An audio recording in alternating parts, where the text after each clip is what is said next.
नमस्कार सभी पेरेंट्स को। तो आज का वीडियो उन पेरेंट्स के लिए है जिनके बच्चे 5.5 से 7.5 इस एज ग्रुप में हैं और जो इंग्लिश मीडियम में पढ़ते हैं।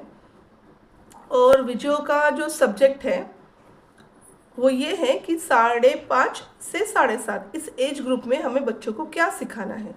तो अगर आपने मेरे पहले वीडियो देखे हैं तो आपने देखा होगा मैं पेरेंट्स काउंसलिंग की वीडियो डालती हूँ। तो ये अभी जैसे आपको पता है कि सारे स्टेट में एग्ज़ाम का सीज़न चल रहा है, तो इतने जो छोटे बच्चे इस एज गैप ग्रुप के उनको भी पेरेंट्स क्वेश्चन आंसर लर्न करवा रहे हैं। अगर मैं आपको पूछूं कि आप जो आंसर लर्न करवा रहे हो अपने बच्चे को, क्या वो अपना क्वेश्चन पढ़ सकता है एग्ज़ाम में? तो ज़्यादातर पेरेंट्स को पता है कि बच्चा नहीं पढ़ सकता है अपना क्वेश्चन, तो आप क्यों मगअप करवा रहे हो? मतलब ये है कि आपको इस एज ग्रुप में कुछ भी मगअप क्वेश्चन आंसर्स नहीं करवाने हैं। आपको इस एज ग्रुप में सिर्फ बच्चों को रीडिंग सिखाना है, पढ़ना सिखाना है, अपना बुक उसे पढ़ना आना चाहिए। तो हमें इस ग्रुप में उद्देश्य ये है, मैं आपको हम डिटेल में बात करेंगे, लेकिन मैं आपको एक लाइन में बताती हूँ। प्लीज़ अगर आप क्वेश्चन आंसर मगअप करवा रहे हैं इस एज ग्रुप में तो मत कीजिए। आप टाइम वेस्ट कर रहे हो, उसका जो बेस बिल्ड करने का जो 2 साल का टाइम है वो आप वेस्ट कर रहे हो। फिर जैसे जैसे बच्चा बड़ा होगा आपको पता चलेगा इसको तो अपना बुक नहीं पढ़ने आता है। इस 2 सालों में हमें सिर्फ रीडिंग सिखाना है, रीडिंग से शुरुआत करनी है। रीडिंग बिल्ड होने के बाद थोड़ा राइटिंग पे आना है, और रीडिंग और कम्युनिकेशन एक साथ सिखाना है। कम्युनिकेशन मतलब इंग्लिश में बोलना और समझना, लेकिन उसका जो बेस है वो रीडिंग ही है। जैसे मुझे अगर किसी बच्चे को स्पीकिंग के बैच में लेना है कि उसके एज के अकॉर्डिंग अगर उसे रीडिंग नहीं आता है तो मैं उसको एडमिशन नहीं देती हूँ, चाहे मेरे कितना भी मेरा फाइनेंशियल लॉस हो जाए, क्योंकि आप नहीं सिखा सकते हैं। बच्चे को अगर पढ़ना नहीं आता है तो आप उसको कैसे सिखाओगे? क्योंकि उसमें ग्रामर होता है स्पीकिंग के बैच में, लेकिन पेरेंट्स को पता ही नहीं होता है कि बच्चों को इस एज ग्रुप में सिखाना क्या है। तो इस एज ग्रुप में रीडिंग सिखाना है। अभी रीडिंग कैसे सिखाना है? तो सबसे पहले हमको कोई भी स्पेलिंग उसको मगअप नहीं करवाना है या लर्न नहीं करवाना है। हमको उसको स्पेलिंग ध्वनि के साथ सिखाना है। ध्वनि मतलब फोनिक्स, फोनिक्स मतलब साउंड। हर जो एक लेटर है, जैसे ए लेटर है, उसका अपना खुद का साउंड होता है, बी का खुद का साउंड है, ए सेज आ, बी सेज ब। ये आपने सुना होगा, यूट्यूब पे काफ़ी सारे वीडियोज़ हैं। तो आपको रीडिंग की जो शुरुआत है वो ज़ीरो से करनी है। अगर कोई फोनिक्स टीचर आपके इधर है सिखाने के लिए, आप खुद नहीं आता है तो वहाँ पे आप ट्यूशन भेजिए, लेकिन आप रीडिंग पे ही फोकस कीजिए। आप ऐसी कोई ट्यूशन मत लगाइए जहाँ पे क्वेश्चन आंसर लर्न करवाए जाते हैं या वर्ड लर्न करवाए जाते हैं। हमें वर्ड्स लर्न नहीं करने हैं। अगर आपके बच्चे ने अगर सपोज स्टॉप का स्पेलिंग उसने लर्न कर लिया, ठीक है, और वो पढ़ रहा है क्योंकि उसको लर्न हो गया है, वो पढ़ रहा है, लेकिन जैसे स्टॉप का अगर मैं उसके साथ 2-4 वर्ड्स और मिला दूँ तो वो बच्चा वर्ड पढ़ नहीं सकता है, क्योंकि उसको रीडिंग नहीं आता है, उसने वो वर्ड लर्न किया है। लर्न करने में और रीडिंग में फ़र्क है। रीडिंग का मतलब है अगर मैं स्टॉप वर्ड देती हूँ तो जिस बच्चे को रीडिंग आता है उसमें से वो ध्वनि अलग अलग करके बताएगा कि इसमें स्ट का एक ध्वनि है, आ का एक ध्वनि है, प का एक ध्वनि है, इसको रीडिंग बोलते हैं। तो आपको इतना बेसिक से ही रीडिंग सिखाना पड़ता है। तो आप ऐसी शुरुआत कीजिए, बच्चे को रीडिंग सिखाइए।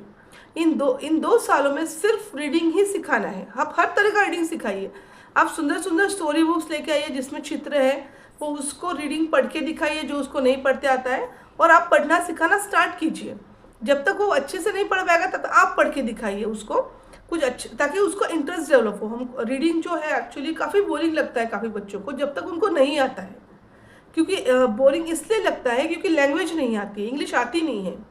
जैसे आप कोई स्टोरी पढ़ रहे हो जिसमें सुंदर सुंदर चित्र है तो बच्चा थोड़ा बहुत समझ सकता है, लेकिन फिर भी एकदम अच्छे से उसको उस स्टोरी को उसका आनंद लेने के लिए उसको भाषा नहीं आती है, क्योंकि आप घर में इंग्लिश में बात नहीं करते हो तो भाषा भी नहीं आती है। तो वो एक सबसे बड़ा प्रॉब्लम है। इसका भी वीडियो मैंने बनाया है, वो मेरा पहला वीडियो, आप प्लीज़ देख लीजिए, क्योंकि आपके बच्चे के स्टडी पे क्या इफेक्ट हो रहा है, क्योंकि उसको रीडिंग नहीं आती है, राइटिंग नहीं आती है, स्पीकिंग नहीं आती है। तो उसका वीडियो है, वो भी प्लीज़ आप देख लीजिए। और वीडियो का उसका टाइटल है कि अगर आपके बच्चे इंग्लिश में पढ़ते हैं तो आपको क्या करना चाहिए, उसका वो टाइटल वाला वीडियो प्लीज़ आप देख लीजिए। तो अभी हमारे सब्जेक्ट पे आते हैं। तो सब्जेक्ट ये है कि इन 2 सालों में सिर्फ रीडिंग सिखाना है।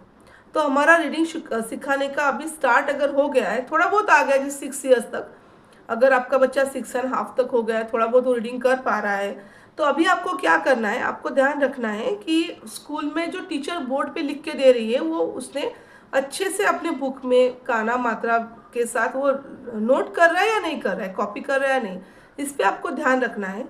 और घर पे आपको राइटिंग में क्या करना है, तो घर पे उसका जो भी बुक है इंग्लिश सब्जेक्ट का, आपको शुरुआत इंग्लिश से ही करनी है, इंग्लिश सब्जेक्ट के बुक से उसको देखना है, लिखना है शुद्ध लेखन के जैसे। आपको वीक में 3 बार भी अगर आप करो टाइम निकाल के तो आपको उसका फ़ायदा दिखेगा। लेकिन हमारा फोकस यहाँ पे रीडिंग है, ठीक है। अगर आप उसको लर्निंग सिखाना ही चाहते हो तो आप आपके धर्म के अकॉर्डिंग कुछ श्लोक सिखाइए, सुंदर सुंदर कविताएं सिखाइए, जिससे बच्चे को आनंद आएगा, वो आप सिखाइए। क्वेश्चन आंसर लर्न करके जब तक आपके बच्चे को रीडिंग नहीं आता है, अपना क्वेश्चन पेपर वो खुद नहीं पढ़ सकता है, तो आप क्वेश्चन आंसर उसमें लिख के फ़ायदा क्या है, आंसर लिख के उस क्वेश्चन पेपर पे। काफ़ी सारे स्कूलों में आप देखिए टीचर पढ़ के बताती है, बच्चा जो मगब किया वो लिख लेता है, इससे उसके लाइफ में क्या प्रोग्रेस हो रही है, उसकी कुछ भी नहीं हो रहा है। आप उसका जो बेस बिल्ड करने का टाइम है, मतलब अगर आप सिचुएशन देखेंगे, मैं रीडिंग सिखाती हूँ, 8th स्टैंडर्ड के बच्चे को भी रीडिंग नहीं आती है, वो 8 तक पहुँचा कैसे, उसने 2-4 क्वेश्चन लर्न करके लिख दिए है, वो 8 तक पहुँच गया, उसके ऊपर प्रेशर कितना है, पेरेंट्स का जो घर में जो घर का जो माहौल है वो देखिए आप कैसा है, बच्चे का टाइम पूरा मगब में ही जा रहा है।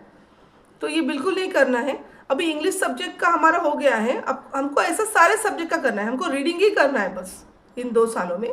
फिर मैथ्स का क्या करना है, तो मैथ्स आपको प्रॉपर जो उसकी बुक में वो पूरा मैथ्स आपको सिखाना है, लेकिन मैथ्स का रीडिंग भी आपको करना है, उसमें भी रीडिंग होता है। जैसे कोई जो मैथ्स का जो सम है या प्रॉब्लम है, गणित जो होता है उसको एक्सप्लेन किया होता है, वो उसको पढ़ने आना चाहिए, वो भी आपको सिखाना है, उसका भी रीडिंग आपको सिखाना है, उसका पूरा मैथ्स प्रॉपर आपको सिखाना है। मैथ्स का पेपर बच्चा, क्योंकि मैथ्स की खुद की लैंग्वेज है, तो वो छोटे एज से बच्चा अपना पेपर सॉल्व कर सकता है, वो समझ भी सकता है सामने क्या करना है, कुछ प्लस माइनस दिया है, तो वो आपको प्रॉपर सिखाना है।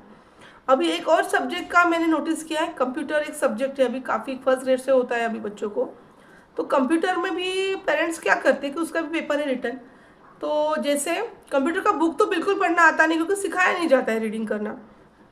अभी पेरेंट्स क्या करते हैं, जैसे एग्जाम है, कंप्यूटर में कौन सी की प्रेस करने पर क्या होगा, ये पूरा उसका 2 लाइन का 4 लाइन का पूरा मगअप करवा रहे हैं, हालांकि बच्चे को पढ़ना आता ही नहीं अभी तक। तो ये आप क्यों करवा रहे हो, कंप्यूटर में इतने कम एज में स्कूल में थ्योरी उसमें लिखने की ज़रूरत क्या है, मतलब उसका कोई लॉजिक ही नहीं है, आप क्यों करवा रहे हो। मुझे मेरे बच्चों का 4th का अगर कंप्यूटर का बुक आप पूछोगे तो मुझे पता ही नहीं कि बुक में क्या है, क्योंकि उन्होंने अपना अपना पढ़ लिया है, हम लोग कभी लर्न नहीं करते हैं। क्वेश्चन आंसर कंप्यूटर की लर्न करने की ज़रूरत नहीं, इतने कम एज में आपको वो प्रैक्टिकली यूज़ करना है, वो बच्चे एज के हिसाब से सीख जाएंगे, वो उसमें आप टाइम वेस्ट कर रहे हो। उतने टाइम में आपका बच्चा इतना सुंदर रीडिंग सीख सकता है, और उसको हमें रीडिंग की आदत डालनी है कि सिर्फ अपना खुद का बुक नहीं पढ़ रहा है, अच्छी अच्छी स्टोरीज पढ़नी है, कुछ जनरल नॉलेज भी पढ़ना है, सब कुछ पढ़ना है उसके एज के हिसाब से।